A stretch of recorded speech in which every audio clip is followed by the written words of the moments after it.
Hello, I'm in Liverpool city centre on this quiet Monday morning. Two lads there just started busking, not seen them before, singing some rock and roll songs. Joe Owens again has been proven right what I've said. Once the supply can't meet the demand, that's when we have problems, and we're now seeing that. We got migrants now being housed in hotels. The hotels can't accommodate them anymore. There's just too many. So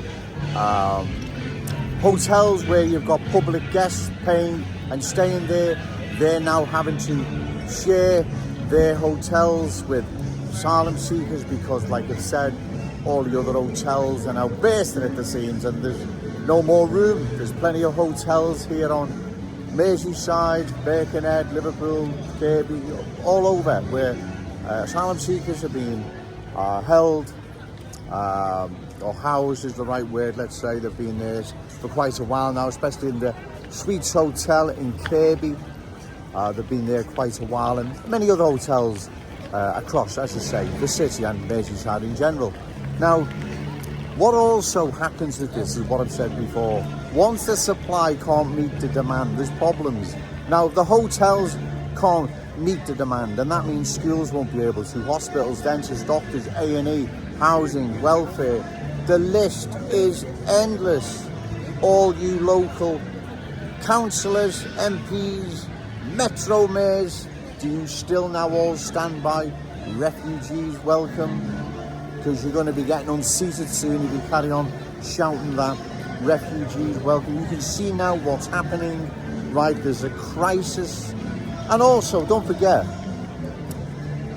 these refugees, migrants, whatever status they hold, when they come into Britain, right, they don't stay wherever they are. They'll be allocated, and a lot are being allocated now to Liverpool, right? It's our turn now. All the other places are full up, so it's our turn, right? And like I've said, that means more migrants, means a bigger impact on the infrastructure, on social services. As I've said, schools, doctors, dentists, the list is endless. Your child wanting to get into a school of choice is going to be competing with their children. And long term, our kids, our grandchildren are going to be competing with their kids and their grandchildren. Do you see where I'm coming from? And it's not a matter of prejudice or hatred, like I've said, this doesn't even come into it. It's a case of resources and space. We haven't got it, right? Hotels now are bursting at the seams, and like I've said, they can't house anymore.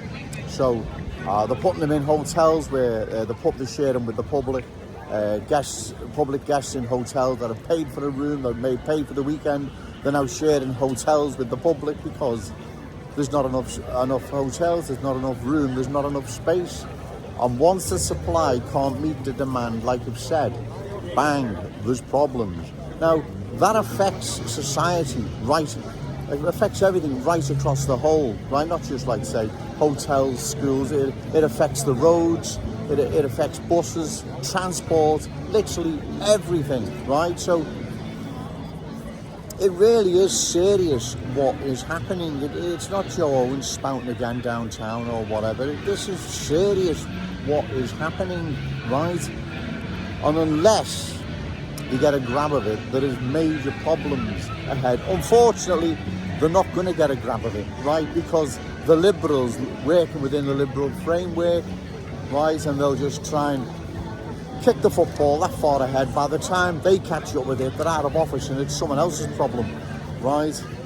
But here in our beloved Liverpool, in our city, we can see it. Well, I certainly can, and I'm sure a lot of people can venture here of it on a daily basis. You can see the change that's happening overnight because there's too many. Like I've said, it's not like some little small community that's been here decades, hundreds of years, even Chinese, Black, even Hindu. It's not a case of that. What is actually happening is that there is that many of them now, right? It's impacting on people, on our way of life. It's impacting on our services, our schools, doctors, dentists, and everything else. And all you local councillors, MPs, Metro mayors with your refugees welcome. Do you still stand by that given what's happening to the country? Because you know if you do, you're going to be voted out of office, and rightly so. In the absence of someone credible to vote for, just bear with it because it's coming. Okay, thank you. I'll enjoy the rest of the day. Cheers. Hello, I'd just like to further add that I'll be standing, okay sir, I'll be standing in the ward of Kensington and Fairfield next year in the council election, so people there will at least have someone to vote for. I forgot to mention that before.